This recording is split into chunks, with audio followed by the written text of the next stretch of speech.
Vamos a leer hoy Colosenses 3, del versículo 5 hasta el versículo 11. Acompáñame ahí en tu Biblia. Dice: por tanto, consideren los miembros de su cuerpo terrenal como muertos a la fornicación, la impureza, las pasiones, los malos deseos y la avaricia, que es idolatría.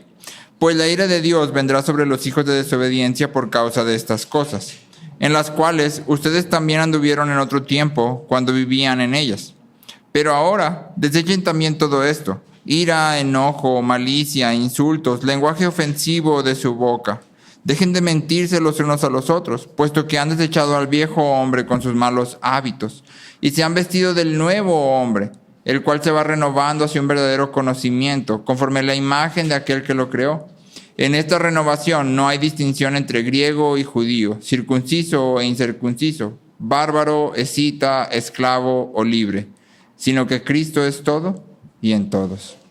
Señor, ayúdanos, Padre, que podamos contemplar tu bondad y tu gloria a través de tu palabra, Señor. Que nuestros corazones sean transformados para amarte, Señor, y obedecerte, para confiar en ti y deleitarse en ti. Te lo rogamos en el nombre de Jesús. Amén. Pueden sentarse.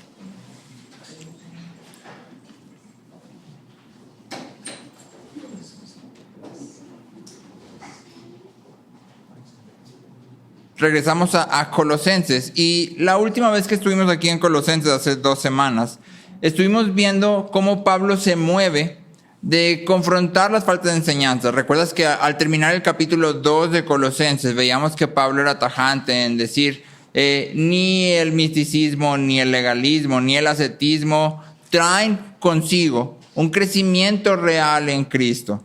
Estas no son las formas en que tú y yo llegamos a conocer a Cristo y parecernos más a Él y crecer más en semejanza a Él. Y luego en el capítulo 3 comienza diciendo: la única forma en que el crecimiento real sucede no es que nuestras obras nos lleven a Cristo, sino que sucede de arriba hacia abajo. Es lo que Dios hace en el fundamento de Cristo, lo que nos hace a nosotros que entonces levantemos nuestra mirada. Que entonces, como dice en los primeros versículos, pongamos la mira en las cosas de arriba, que busquemos las cosas de arriba. En realidad, esto es solo una respuesta hacia todo lo que Dios hace. Entonces, el primer imperativo que encontramos, imperativo significa instrucción, la primera instrucción que encontramos de toda la carta de Pablo es esa: busquen las cosas de arriba.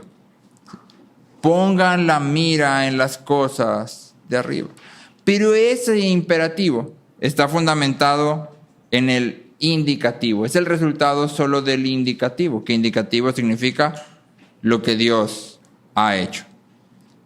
Y esa es la dinámica de todo el Evangelio. Todo lo que tú y yo tenemos que hacer, los imperativos, siempre son el fruto de los indicativos, de lo que Dios ha hecho. Y entonces Pablo dice: si nosotros crecemos en Cristo, es solo porque Dios ha hecho una obra. Si podemos acercarnos a Él, si podemos conocerlo, es solo porque Dios ha hecho algo. Lo que hacemos es solo un fruto de lo que Dios ya ha hecho.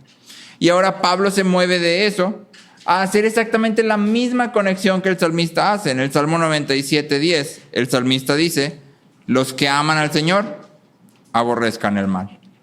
Los que aman al Señor aborrezcan el mal. Y es justamente lo que está diciendo Pablo aquí. No sé si notaste que hay 2 listas de lo que nosotros llamaríamos vicios. ¿Sí? La primera teniendo que ver con inmoralidad y avaricia, y la segunda teniendo que ver con pecados de nuestra boca y con la mentira. Y entonces Pablo dice: esto ya no puede estar en ustedes. ¿Por qué? Bueno, porque tú ya has muerto con Cristo y junto con Cristo has sido resucitado. Tú estás buscando las cosas de arriba y por lo tanto estas cosas ya no cuadran con quien tú eres. Si tú amas al Señor, si tu mirada está puesta arriba, como resultado entonces aborreces las cosas de abajo, las cosas de la tierra. La única forma de tratar con el pecado en nosotros a largo plazo es desarrollar un desagrado hacia Él. Que el pecado realmente sea para nosotros desagradable. Ahora te pregunto: ¿para quién de los que estamos aquí el pecado es desagradable? Que me levante su mano. Y si es desagradable, ¿por qué entonces lo hacemos?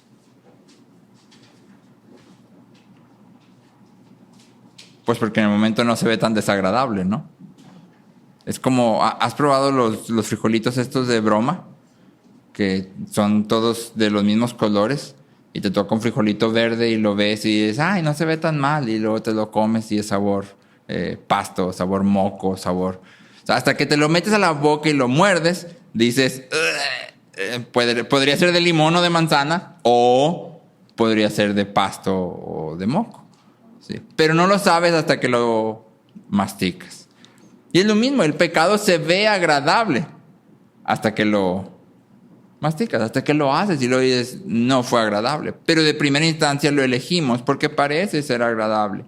Y entonces para desarrollar un desagrado por el pecado, ¿sí?, para no tener que probarlo, sino que con anticipación decir esto es desagradable, lo que tenemos que hacer es contemplarlo a la luz de la gloriosa aceptación, de la seguridad, del perdón que ya tenemos en Cristo. Es decir, tenemos que fijar nuestras miradas en Cristo.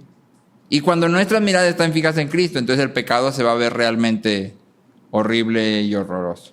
Pero mientras el pecado sea algo que continuamente nos está llamando, eso solo quiere decir una cosa.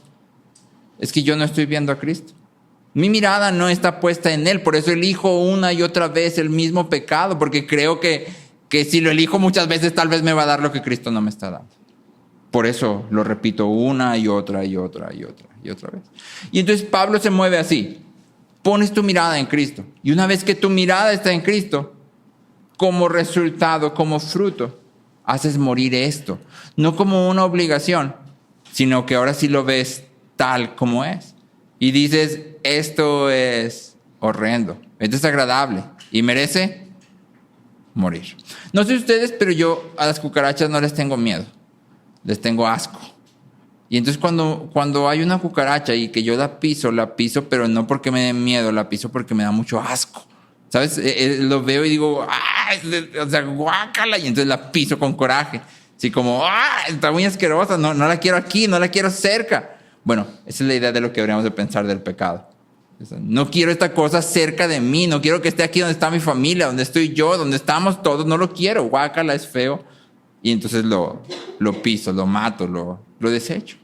Y entonces Pablo se mueve así. Y eso es lo que vamos a ver el día de hoy. Número 1, avaricia. Número 2, mentira. Y número 3, renovación. Número 1, avaricia. Número 2, mentira. Y número 3, renovación. Esto es lo que Pablo está haciendo énfasis a lo largo de esta pequeña sección. Avaricia, mentira, renovación. Y entonces comenzamos con la avaricia. Pablo nos llama a hacer morir lo terrenal en nosotros. Y esto no quiere decir las cosas de la tierra literalmente, sino que Pablo está haciendo una comparación. Hay cosas que son celestiales y hay cosas que son terrenales. Lo celestial es todo aquello que pertenece a Cristo y que se parece a Cristo, y lo terrenal es todo lo opuesto. Y entonces Pablo está diciendo, tienes que hacer morir todo aquello que no corresponde, que no cuadra con tu ciudadanía celestial. Tú eres un ciudadano del cielo porque has sido unido a Cristo y como tal deberías de vivir como un ciudadano del cielo. Hay ciertas cosas que cuadran contigo y otras que no cuadran. Y tienes que hacer morir todas aquellas que no cuadran. Y Pablo comienza con una lista de lo que podríamos llamar pecados de nuestros afectos. Algunos comentaristas llaman a estos pecados privados porque son cosas que tal vez hacemos en lo oculto, pero es importante hacer otra vez el énfasis, ¿no? Ningún pecado es privado. Ningún pecado es privado. Tal vez hay pecados que suceden en lo oculto, pero eso no significa que sea privado. Tiene consecuencias. Y entonces Pablo primero se dirige a esto, a lo que hay en nuestro corazón. Y Pablo dice, fornicación, impureza, pasiones, malos deseos y avaricia, que es idolatría. Eso es lo primero que Pablo enumera. Y si revisas la lista hay algo curioso, porque Pablo comienza y rápidamente tenemos un tema, ¿no? Fornicación, impureza, pasiones. ¿En qué te hace pensar esa lista hasta ahí?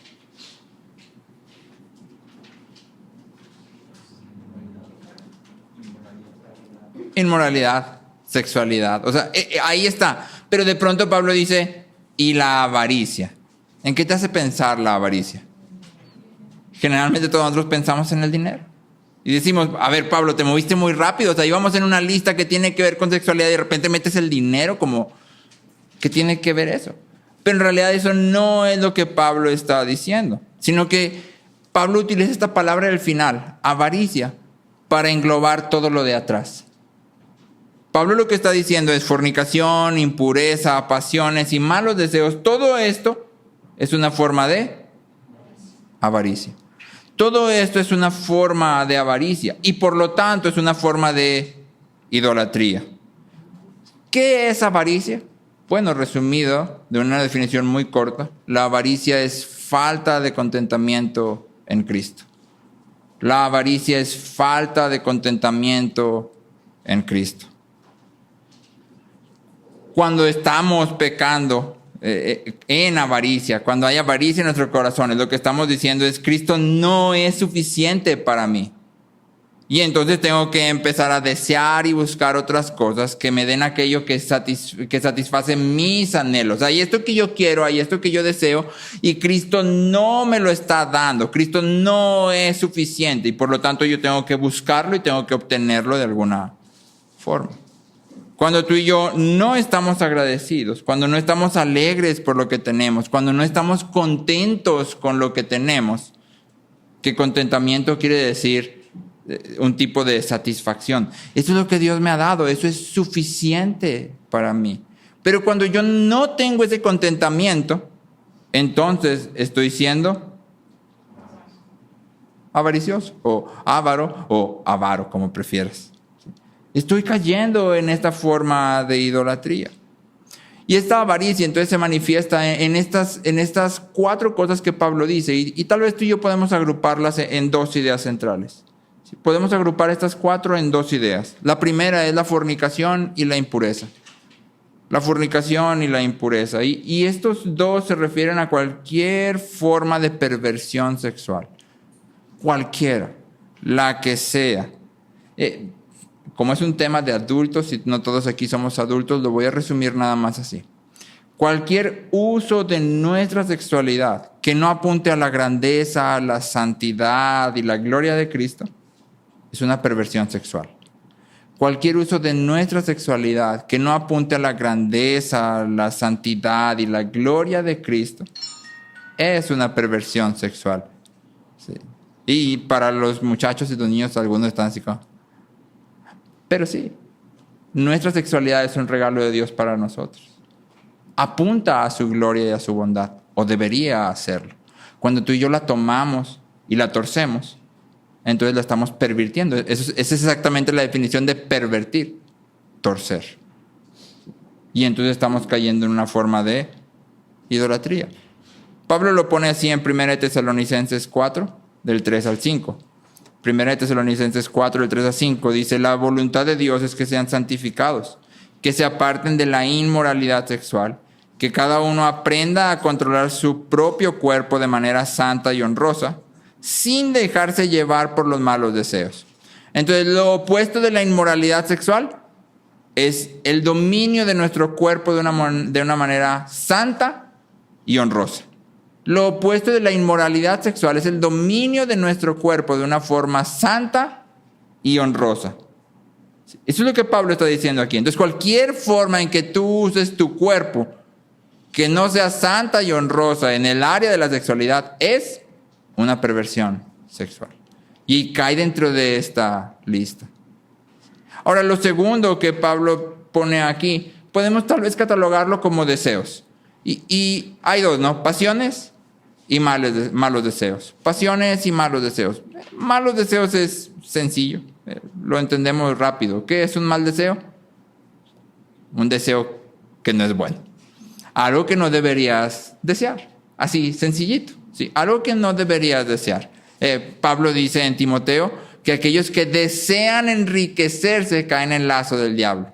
Y en muchas trampas y tentaciones. Entonces, ¿qué está diciendo Pablo? No deberías desear enriquecerte, sí. Enriquecernos, el deseo de enriquecernos es un mal deseo. Sí, el deseo de enriquecernos es un mal deseo.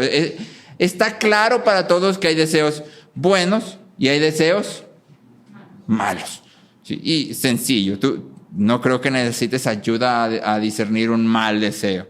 ¿Sí? Hay deseos que son malos, así, en sí mismos son malos, son dañinos, no glorifican a Dios, son malos. Pero la otra palabra es muy interesante, porque la palabra pasiones para nosotros también tiene una connotación sexual, pero en realidad no la tiene. La palabra que Pablo usa para pasiones en el griego es epithiomai, que significa, epi significa sobre. Y entonces lo que Pablo está diciendo que son pasiones son sobre deseos. Las pasiones son sobre deseos. Es decir, deseos excedidos. Deseos que están más grandes de lo que deberían de ser. Cualquier deseo bueno que te controle se ha convertido en un sobredeseo. En una pasión, en una forma de avaricia, en una forma de idolatría. Y entonces aquí hablamos de todo tipo de deseos. Por ejemplo, yo puedo desear, mientras estoy soltero en la iglesia, casarme.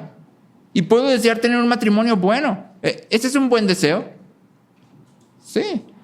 Pero si ese deseo me controla, si el hecho de que yo no estoy casado me hunde en desánimo, en depresión, me aplasta, bueno, entonces ese deseo bueno se acaba de convertir en un sobredeseo, en una forma de avaricia y de idolatría. Yo puedo desear que mi matrimonio sea bueno. ¿Ese es un buen deseo? Claro, todos deseamos que nuestros matrimonios sean buenos. Nadie se casa pensando, qué emocionado estoy que mi matrimonio va a ser terrible y horrible y espantoso. Esto va a ser lo máximo. Nadie se casa así. Deseamos que nuestro matrimonio sea bueno. Pero cuando ese deseo nos controla, de manera que porque mi matrimonio no es bueno, entonces yo vivo sin gozo, yo vivo sin contentamiento y todas las decisiones que tomo las tomo a ver si ahora sí con esto mi matrimonio se vuelve bueno, entonces ese deseo bueno se ha convertido en un sobredeseo, en una forma de avaricia y en una forma de idolatría. Y así lo puedes aplicar a todo, porque por ejemplo podemos hablar del descanso. ¿Desear el descanso es bueno? Sí, Dios nos creó para el trabajo, pero también nos creó para el descanso.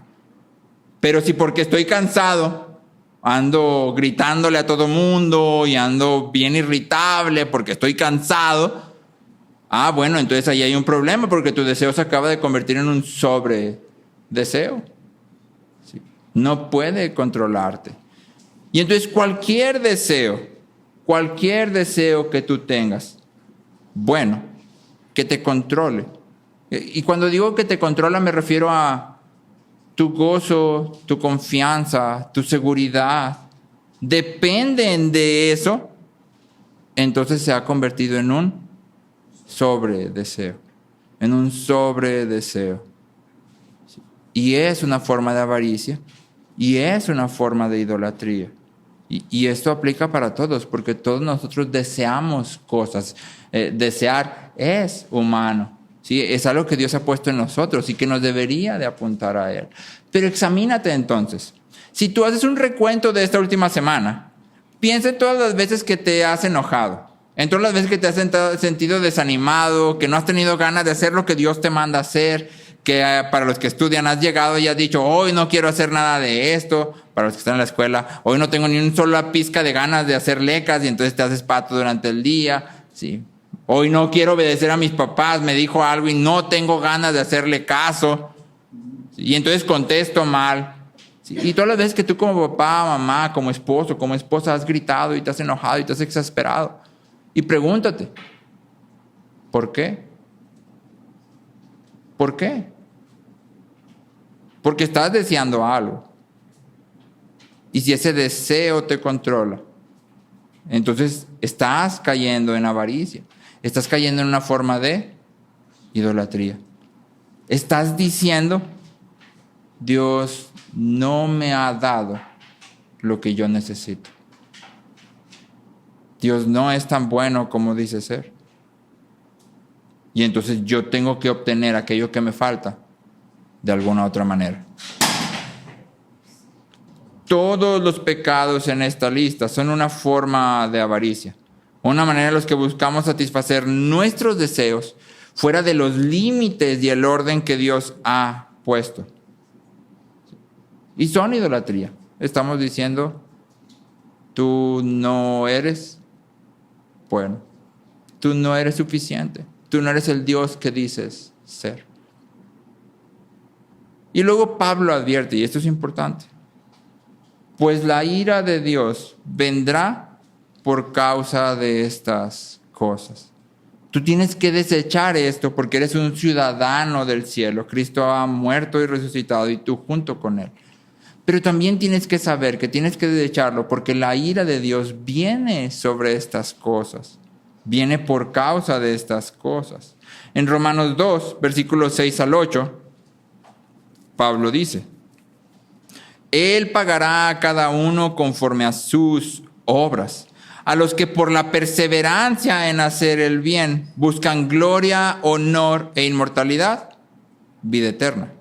Pero a los que son ambiciosos, de nuevo está la misma idea, ¿te fijas? Que quieres aquello que no tienes. A los que son ambiciosos, y nota esto, porque la ambición luego se nos vende en la cultura como algo bueno. Es que tienes que tener ambición. Bueno, la Biblia opina distinto. Aquí dice, pero los que son ambiciosos y no obedecen a la verdad, sino que obedecen a la injusticia, se les va a dar ira e indignación. Ira e indignación. Y entonces aquí hay una advertencia importante para todos aquellos que nos llamamos cristianos, para todos aquellos que venimos y nos congregamos. Vamos a ser juzgados conforme a nuestras obras. Todos y cada uno de nosotros seremos juzgados conforme a nuestras obras. Venir a Cristo no significa que tú te vas a presentar delante de Dios y Dios va a ver toda tu vida de pecado y va a decir, bueno, voy a hacer como que no la veo, ya, listo. No, sino que lo que vemos en Apocalipsis es que cuando venimos al juicio, Juan nos dice que se abren dos libros. El libro de la vida, donde están escritos todos los nombres de aquellos que están en Cristo, pero también el libro de las obras. Y lo que parece decir Juan es, si tú estás en el libro de la vida, entonces tus obras van a concordar con que estés en el libro de la vida. Si hay discrepancia entre estos dos, entonces significa que en realidad tú no estás aquí. Entonces, imagínate esta escena, tú llegas ahí y te preguntan, ¿a dónde vas? ¿Al cielo o al infierno? Y tú dices, no, yo voy al cielo. Sí, no sabes, yo cuando tenía 7 años me acuerdo que estaba yo en la iglesia y alguien vino y hice la oración y yo dije, Jesús, yo te acepto en mi corazón como el Señor y el Rey de mi vida y te pido que me perdones. Y desde ahí para adelante, cristiano yo. Y él dice, bueno, vamos a checar tu vida. ¿Cuántos años dices que tenías? 7. Desde los 7 yo bien cristiano. Y abren el libro de las obras. Y luego ahí van a ver, ¿te acuerdas de Colosenses? Justo decíamos que hay un registro de deuda. Y entonces van a abrir tu pergamino. Y se va a ver ahí todo lo que hiciste. Toda la forma en que viviste. ¿Sí? Y van a ver año 1, año 2, bien pecador, año 3, pecadorcísimo, 4, no, se puso peor, los terribles 4, que se extienden a los terribles 5 y los terribles 6. Y luego los 7, y aquí hay un cambio, se supone. Vamos a ver si lo hay. Pero si no lo hay, si en realidad tú después de hacer esa oración, de los 7 a los 80 que viviste exactamente igual, ¿qué quiere decir? Lo único que quiere decir es que en realidad tu nombre no está escrito en el libro de la vida. Ahí no hay nada. Tus obras proclaman que tú no estás acá. Pero si tú llegas y dices, Cristo me ha salvado, por eso es que voy al cielo. Bueno, vamos a abrir tu registro. Y abren tu registro. Y no va a haber un registro perfecto porque nadie aquí es perfecto. Pero va a haber un registro de arrepentimiento. Sí, Lutero dijo en sus 95 tesis, cuando nuestro Señor Jesucristo dijo arrepiéntanse, lo que quiso decir es que toda la vida del creyente debe de ser arrepentimiento. Va a haber un registro de arrepentimiento. Sí me fallé, pero pedí perdón. Y fui caminando y fui creciendo. Fui haciendo morir lo terrenal en mí. Nunca fui perfecto, pero hubo un crecimiento. Mis obras testifican que mi nombre está escrito. Pero si estas dos no cuadran, lo único que quiere decir es que tú en realidad no estás escrito en el libro de la vida. Todos vamos a ser juzgados conforme a nuestras obras. Los creyentes van a tener que responder esta pregunta. ¿Reflejan tus obras que Cristo es tu Señor? ¿Reflejan tus obras que has muerto y junto con Él has resucitado? Porque estar aquí en la iglesia no te hace cristiano. Leer la Biblia no te hace cristiano. Hablar cristianés no te hace cristiano. Orar todos los días no te hace cristiano. Estar unido a Cristo te hace cristiano. Y estar unido a Cristo significa que te moriste y resucitaste. No hay nada más. Y entonces Pablo nos dice, estas cosas traen la ira de Dios. No nos engañemos. Sí, hasta hoy, yo no puedo decir que mi vida ha sido una de crecimiento. Y cuidado aquí, porque creemos luego que el crecimiento es una línea así recta, ¿no? Y nos gustan las gráficas donde la línea va así para arriba. No, la vida cristiana no es así, la vida cristiana es más como...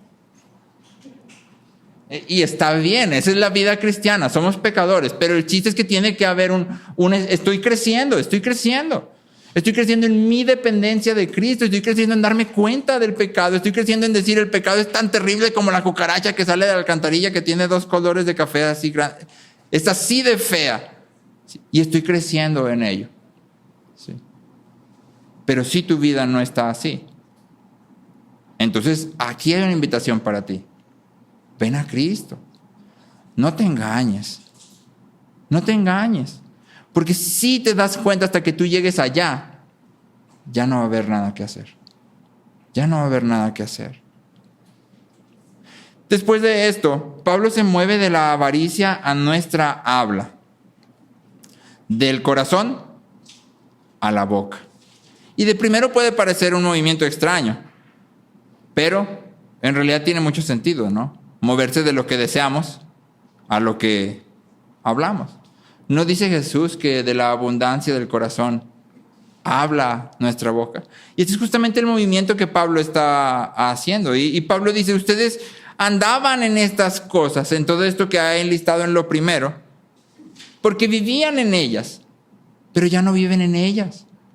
Y como ya no vives en ellas, porque ya te moriste y resucitaste, ahora entonces también tienes que deshacerte de ira, enojo, malicia, insultos, lenguaje ofensivo. Todas estas cosas son pecados de nuestra boca. Y nótalo de nuevo. Ira, enojo, malicia, insultos, lenguaje ofensivo. Todas estas cosas no pertenecen a uno que ha sido unido a Cristo. No deben de estar ahí. Y de nuevo, Pablo hace lo mismo que atrás. ¿Recuerdas que atrás él pone esta lista y luego lo engloba todo en avaricia? Bueno, aquí hace lo mismo, pero lo engloba todo en mentira. Porque dice, dejen de mentirse unos a otros. No es un pecado aparte, sino que está diciendo todo esto que está atrás, la ira, el enojo, la malicia, los insultos, el lenguaje ofensivo, son una forma de mentira. Son una forma de mentir. Todos estos pecados de nuestra boca son mentira porque, número 1, manifiestan un rechazo de la soberanía de Dios. Y número 2, dan un reflejo torcido, incorrecto de quién es Dios. Ayer que estábamos con los papás, decíamos que Dios en su autoridad es completamente bueno. Que cuando preguntamos por qué Dios nos coloca bajo su autoridad, la única respuesta que podemos dar es porque bajo su autoridad hay vida y gozo. No hay otra razón. O sea, cuando tú ves Génesis 1 y 2, podrías preguntar, bueno, pero ¿por qué Dios no nos crea a todos y que cada quien decida lo que va a hacer con su vida y que cada quien decida lo que es bueno y lo que es malo y que cada quien decida cómo quiere vivir? Dios no hace eso. ¿Por qué no? Bueno, porque estar bajo la autoridad de Dios significa que ahí tienes vida y gozo abundante. Por eso nos coloca debajo de Él. Y entonces ayer preguntábamos, ¿dirían nuestros hijos que estar debajo de nuestra autoridad es una vida de vida y gozo, de abundancia. O sea, estar bajo mi autoridad, bajo mis reglas, en mis límites, es para mis hijos vida y gozo. Porque si no es así, si mi autoridad está torcida y yo impongo y grito y me enojo cuando no me hacen caso, entonces estoy diciendo a mis hijos, así es Dios. Cuando tú hagas algo que no debes de hacer, cuidado porque Dios explota igual que yo. Cuidado porque Dios grita igual que yo grito. Cuidado porque Dios hace exactamente lo mismo que yo, porque Dios me puso como autoridad. Y entonces estamos mintiendo, porque Dios no es así. Y entonces de nuevo podemos tratar de desmenuzar un poco esta lista. Que la idea de Pablo aquí no es tanto que cada palabrita tratemos de desmenuzar y ver sino que más bien él está hablando de algo que está conectado. Es decir, si en tu vida hay un tipo de avaricia, hay todos los demás. Si no puedes, tengo avaricia tipo 2. No. La avaricia es avaricia. Si tienes uno, los tienes todos. Si en tu vida hay algún tipo de mentira, las tienes todas. Las tienes todas. No puedes tener una sí y otra no. Entonces Pablo está dando un marco general. Pero podemos sacar provecho de ver lo que estas palabras significan, porque al principio tenemos ira y enojo.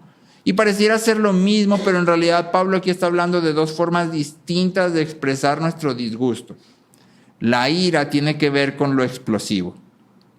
Algunos de nosotros somos más explosivos. Cuando nos enojamos, no es fuego lento, es un fuego pirotécnico, cohetes, explosiones, dinamita, y gritamos y nos enojamos y nuestra cara se pone roja y eso es ira. ¿Sí?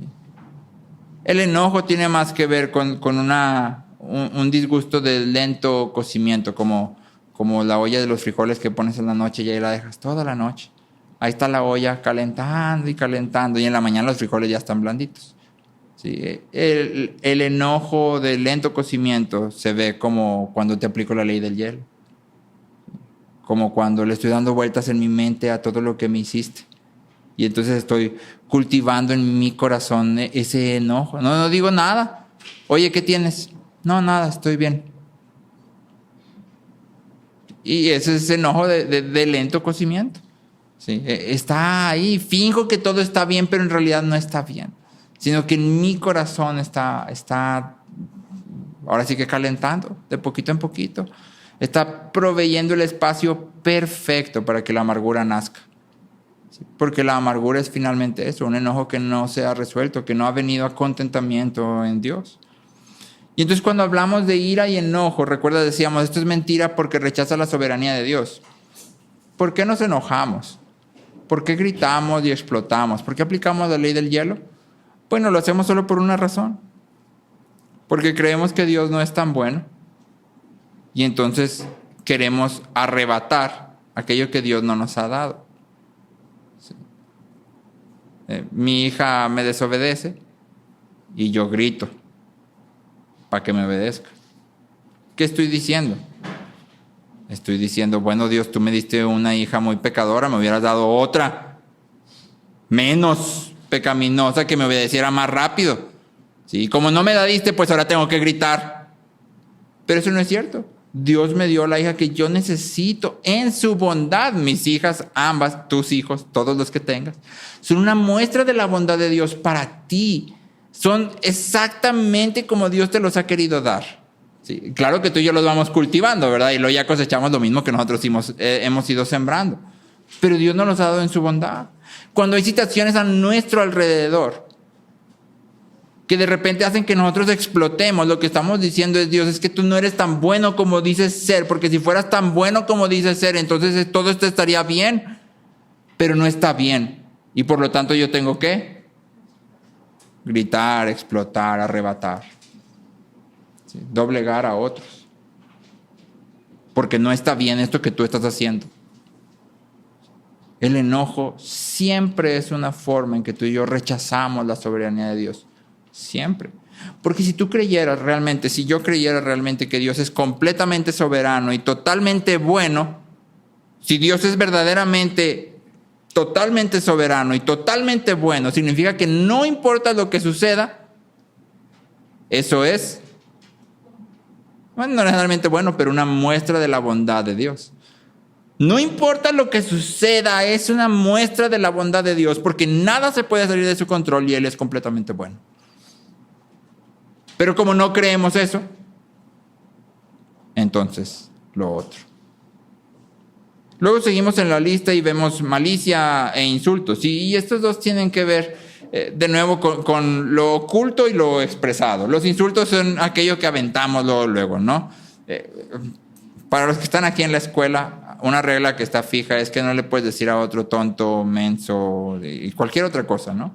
Y alguna vez escuché a alguno de los chicos, de los más grandes, que esa regla era una exageración. O sea, ¿por qué no le vas a poder decir menso al que está a un lado? ¿Qué tiene de malo?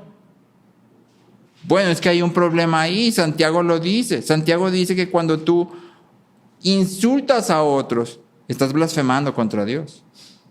Porque Dios creó a esa persona frente a ti. Y si Dios lo creó realmente menso, entonces Dios hizo algo muy malo. El hecho de que Dios cree a alguien menso, está hablando de Él.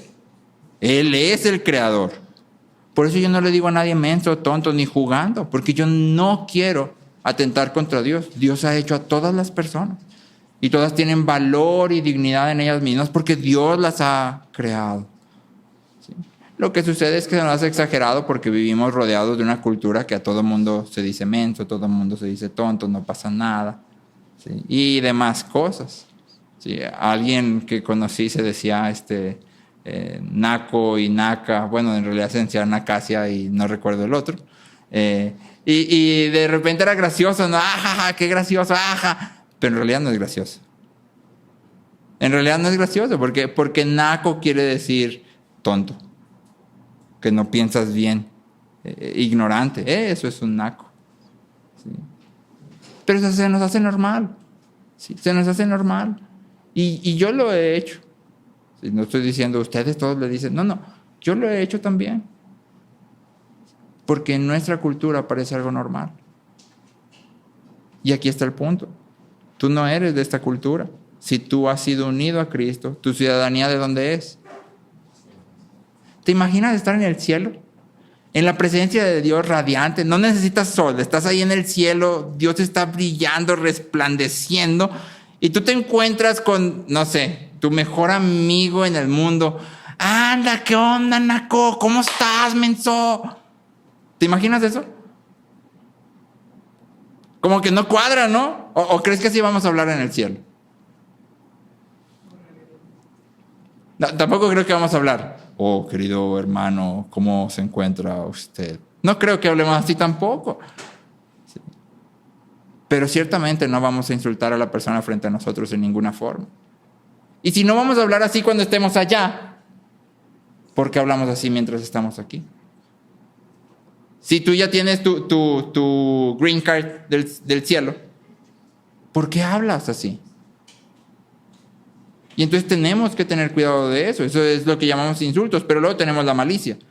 Que la malicia es lo que tú y yo podemos llamar mosquita muerta. ¿Sí? ¿Has conocido a una persona que sea mosquita muerta?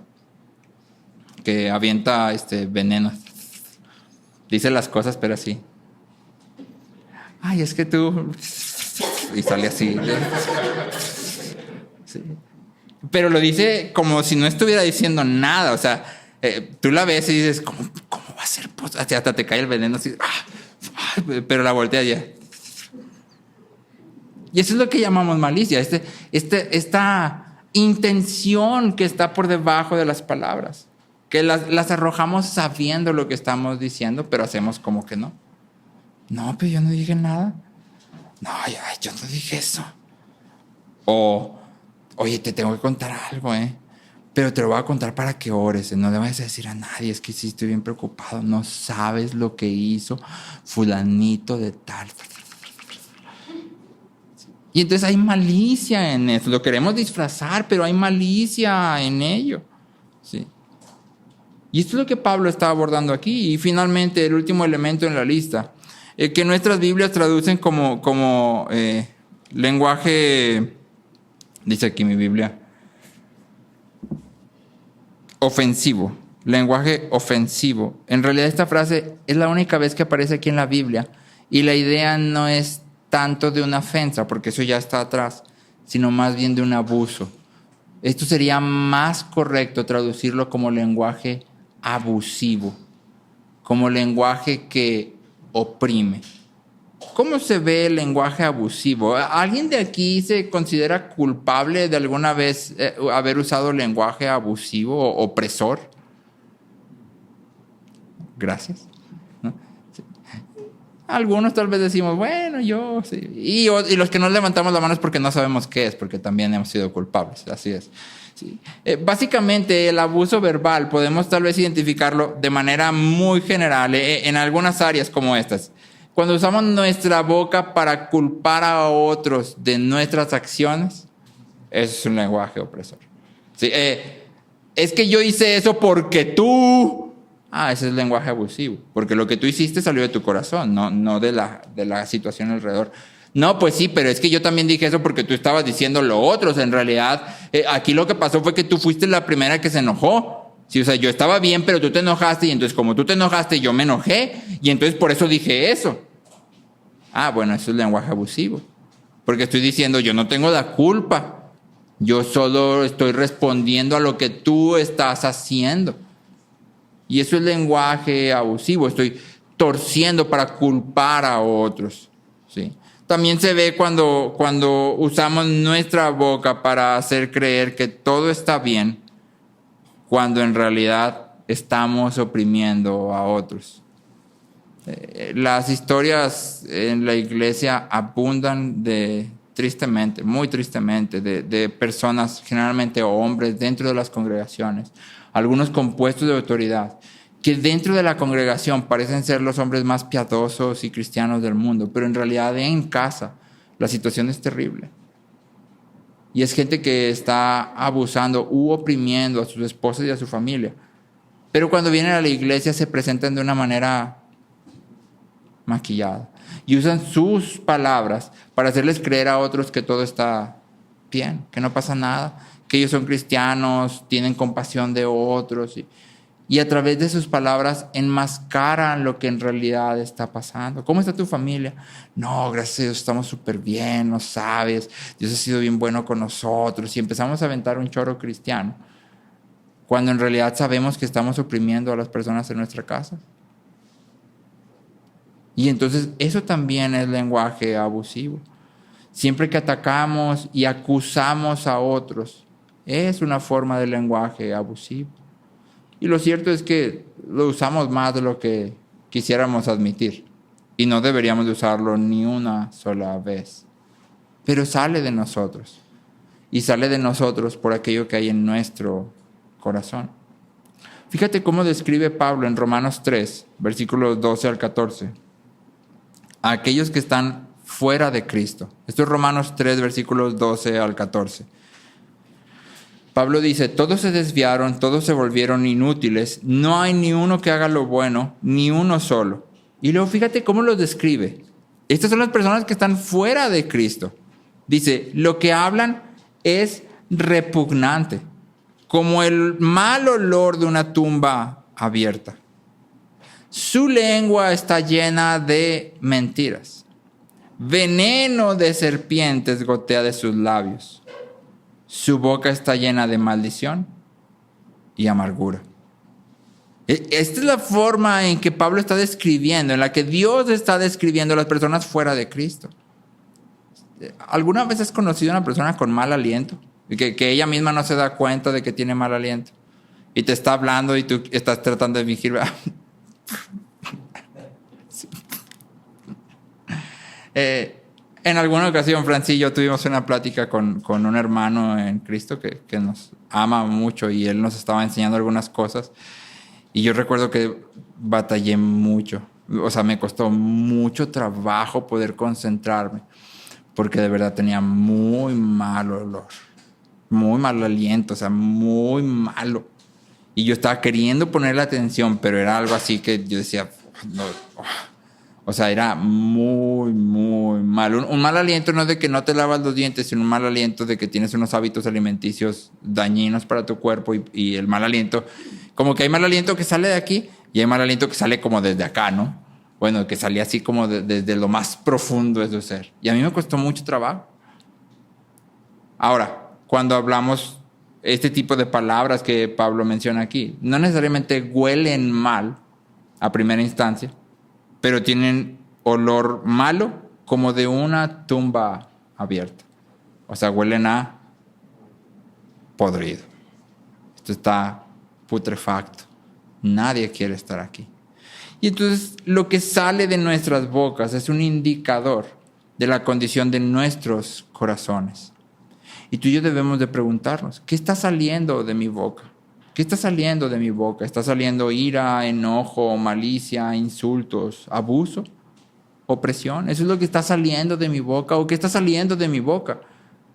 Porque si eso está saliendo, no, es que no es lo que está pasando alrededor, es que mi corazón no está confiando en que Dios es totalmente soberano y totalmente bueno. Es que yo no creo que Dios realmente esté haciendo algo. Mira, yo aquí estoy haciendo todo lo que tú me pides y mis hijos siguen igual de desobedientes. Bueno, es que Dios no ha prometido hacer a tus hijos obedientes. Dios te ha llamado a hacer algo. No te ha dado ninguna promesa. Te ha dicho, esto es lo que te toca hacer. Tan, tan. Y esa es la vida cristiana en realidad. Dios nos llama a vivir la vida cristiana y nos promete una cosa. Vas a llegar a la eternidad. Y allá todo el sufrimiento se acabó. Pero aquí el sufrimiento apunta y te va a llegar. Esa es la promesa. ¿Sí? Jesús dice, si yo he padecido, ustedes van a padecer. Ahí está tu promesa. Ahí está la promesa. Pero padecemos sabiendo que tenemos un tesoro mucho más grande. Tenemos a Cristo mismo. Y es bastante interesante notar que Pablo se ha movido, si te fijaste, de deseos del corazón, de la avaricia y la idolatría, a pecados de nuestra boca. Y ha englobado todo esto en avaricia y en mentira. Y en Efesios 3, Pablo hace exactamente esto mismo. Pero nos muestra la otra parte. Nos da el caminito de todo esto no, esto sí. Y fíjate lo que Pablo dice en Efesios 3.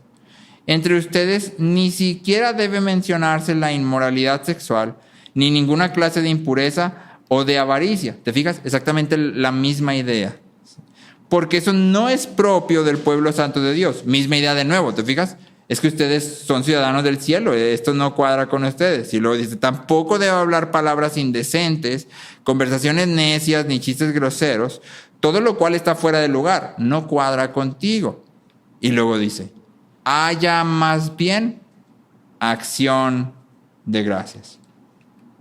Haya más bien acción de gracias. Si tú estás luchando con el enojo, si explotas, si gritas, si tú estás luchando con decir mentiras, con aventar venenos, lo que necesitas es que en vez de todo eso tú tienes que dar gracias. El agradecimiento es un llamado a adorar a Dios, a confesar que Él es bueno y Él obra a nuestro favor. Damos gracias porque Él es bueno y obra a nuestro favor. Sí, en lo que sea que pase. Aun cuando no tengamos todo lo que queremos como lo queremos, Él está obrando en nuestro favor y por tanto yo le doy gracias. Y si le doy gracias, entonces no hay enojo. Y si le doy gracias, entonces no hay chistes indecentes. No tengo por qué hacerlo, si no insulto a nadie. Yo reconozco que Él es soberano y bueno. Pero nota cómo Pablo aterriza esta instrucción. Porque Pablo dice en el versículo 9, puesto que han desechado al viejo hombre con sus malos hábitos y se han vestido del nuevo hombre. O sea, tú vas a quitar todo esto, pero lo vas a quitar ¿por qué? Porque ya desechaste al viejo hombre y ya te vestiste del nuevo hombre. Si eso Pablo no está diciendo, tienes que desechar estas cosas para que te vistas del nuevo hombre. Eso no es lo que está diciendo, ¿verdad que no? Está diciendo, tú tienes que quitar estas cosas porque tú ya te quitaste al viejo hombre y ya te has vestido del nuevo hombre. No quitamos estas cosas para ser hijos de Dios, sino que como ya hemos sido hechos hijos de Dios, entonces quitamos estas cosas.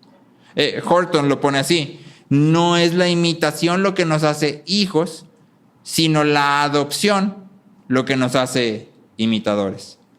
No es que imitamos tanto hasta que ya nos parecemos a Dios y ahora sí somos hijos, sino que Él nos adopta, y como nos adopta, entonces imitamos. Aunque esta sección comienza con el llamado a actuar, el enfoque en realidad se mantiene en la obra de Cristo mismo. Tú y yo crecemos en santificación cuando dejamos de enfocarnos en lo que tenemos que hacer y fijamos nuestra mirada en lo que Cristo ya ha hecho por nosotros. El poder para obedecer viene de ser movidos y motivados por la obra completa de Cristo a nuestro favor. Cuando tú y yo contemplamos todo lo que Cristo ha hecho, entonces somos movidos y motivados. Y decimos: yo estoy seguro porque he sido unido a Cristo. Yo sé que voy a habitar con Él en la eternidad, y como voy a habitar con Él en la eternidad, yo quiero entonces comportarme como un ciudadano del cielo desde aquí, porque voy camino allá. Si no me quiero ver como bicho raro en medio de todo del cielo, yo voy a empezar a caminar. Pablo dice: ya estás vestido de un nuevo hombre, y este nuevo hombre se está renovando a la imagen de Cristo. Y entonces aquí hay algo muy importante, porque llegamos a nuestro tercer punto, la renovación. No sé si notaste, pero Pablo se acaba de mover del lenguaje individual al lenguaje colectivo. ¿Recuerdas que los falsos maestros hacían mucho énfasis en lo individual? Tú tienes que buscar, tener visiones de ángeles y tratar a tu cuerpo. Ese era el mensaje, pero Pablo está diciendo exactamente lo opuesto.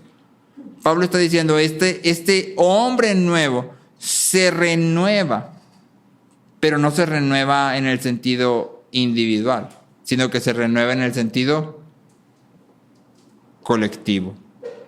Nuestro crecimiento en Cristo no es un asunto de devocionales y oraciones en lo secreto.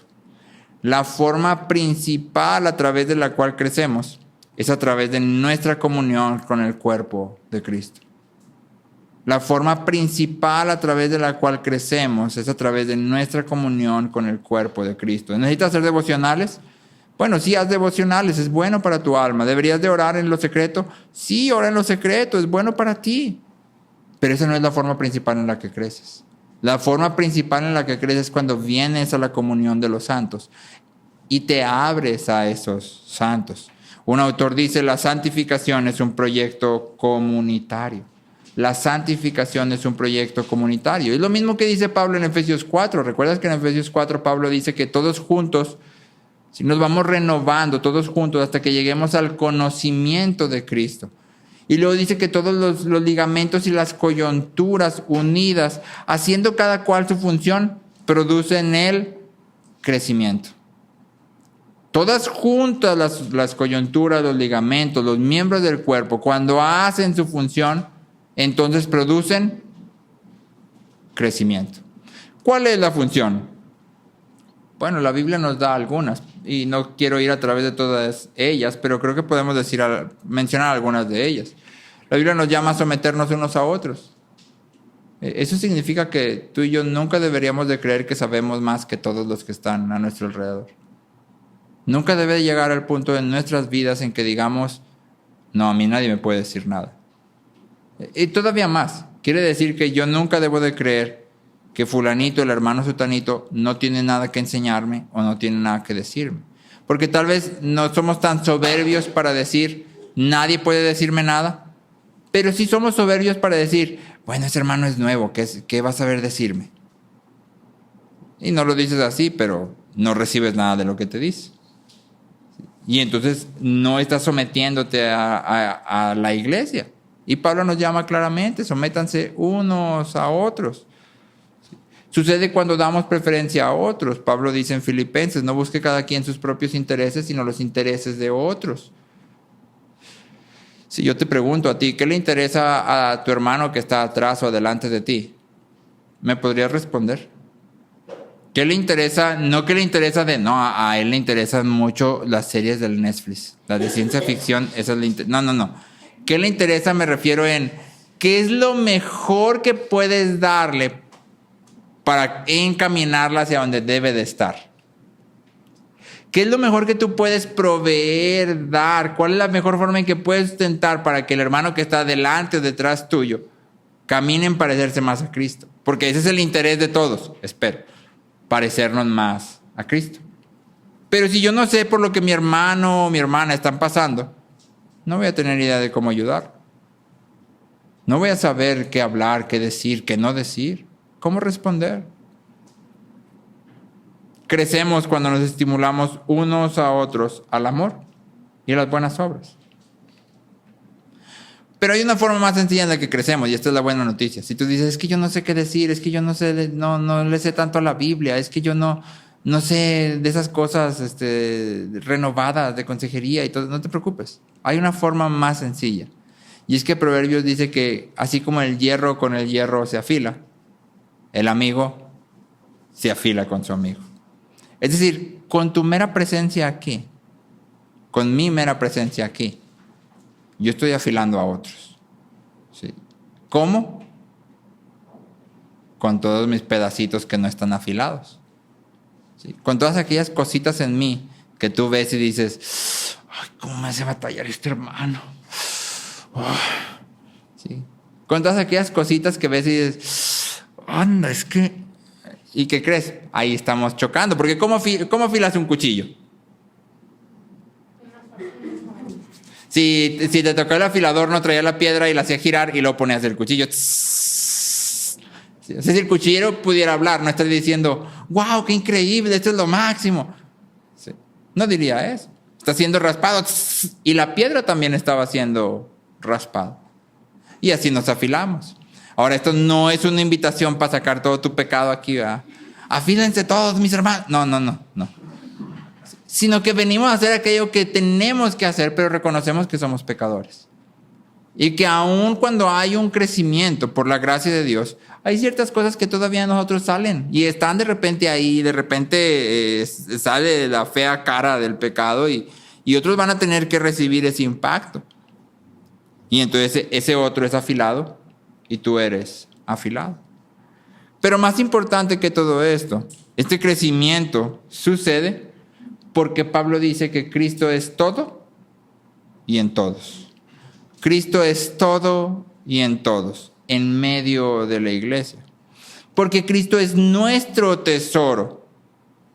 Y entonces cuando luchamos, cuando aquellos a nuestro alrededor luchan, les recordamos. Tenemos infinitas riquezas en Cristo, como Pablo dice aquí mismo en Colosenses. En Cristo hemos sido hechos completos. En Él tenemos todo lo que necesitamos, pero empieza conmigo.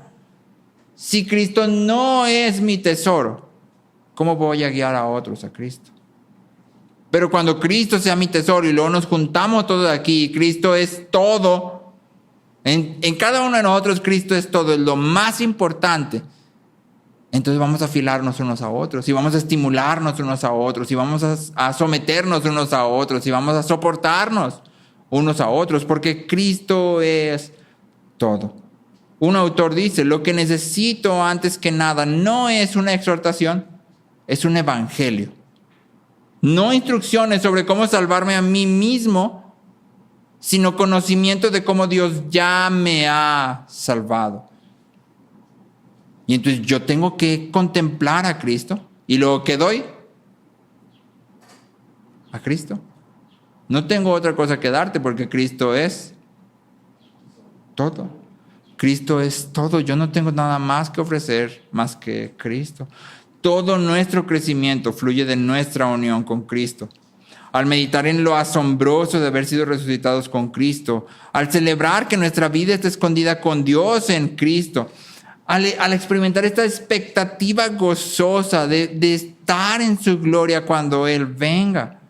De ahí entonces nace nuestro crecimiento.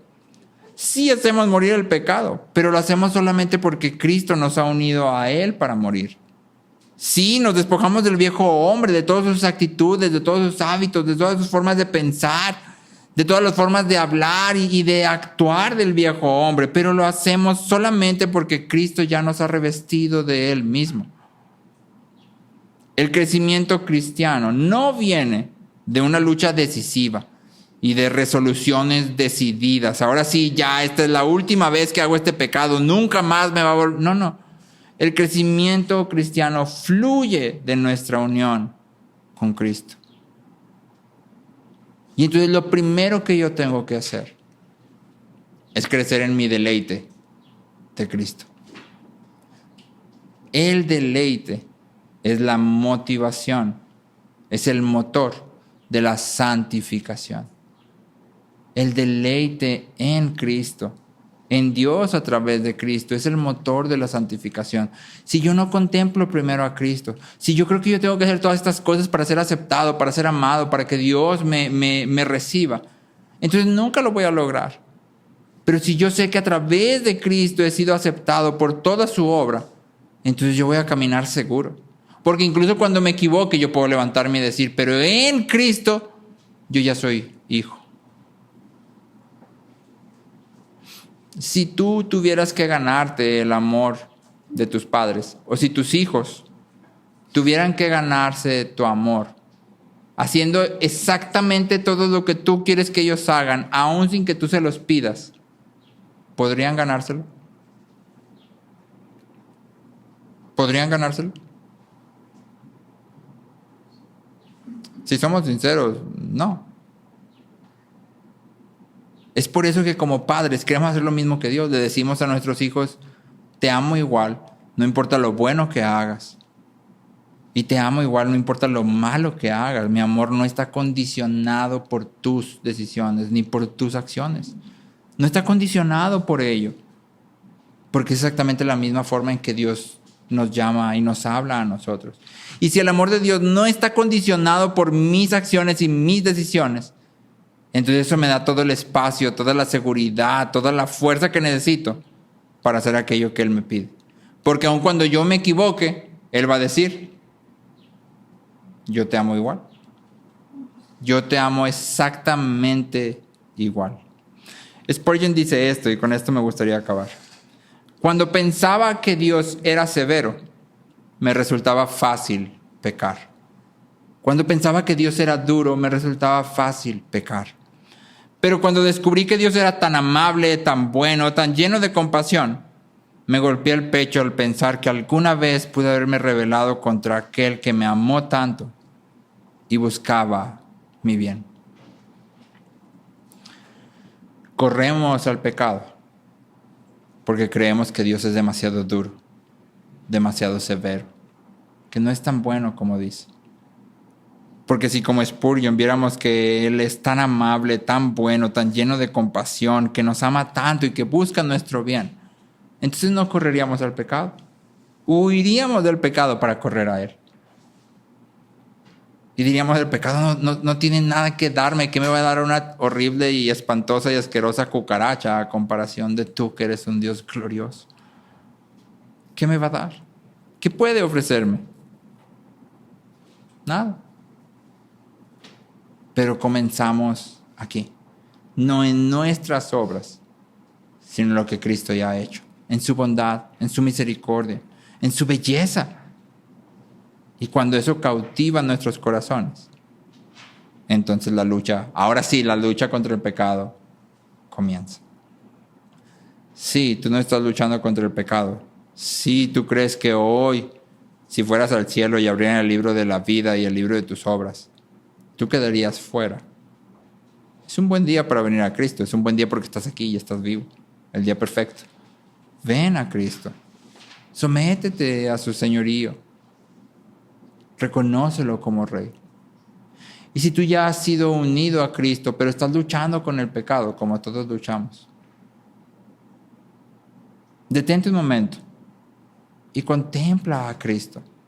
Su bondad, su belleza, su gloria. De ahí nace la verdadera motivación para luchar contra el pecado. No de tu decisión, no de tu ahora sí ya, no. De la bondad de Cristo. Ora conmigo. Señor, gracias porque tú eres bueno, Dios. Gracias porque como Spurgeon dice, tú eres tan amable, tan bueno, tan lleno de compasión, que nos amas tanto y buscas nuestro bien, Señor. Perdónanos, Padre, porque idolatramos, porque somos avariciosos, Señor, porque explotamos en ira, nos enojamos, hablamos con malicia, insultamos, oprimimos a otros con nuestras palabras, Señor. Porque dudamos de tu bondad y de tu amor. Perdónanos, Señor. Límpianos de nuestra maldad, Señor. Que nuestras miradas realmente se eleven a ti, que a través de Cristo veamos todo tu amor y toda tu bondad y toda tu belleza. Y que de contemplarte, entonces caminemos hacia ti, corramos hacia ti, huyendo del pecado. Que como el salmista dice, amándote a ti, aborrezcamos lo malo, Señor. Transforma nuestros corazones, Padre. Te lo rogamos en el nombre de Jesús. Amén.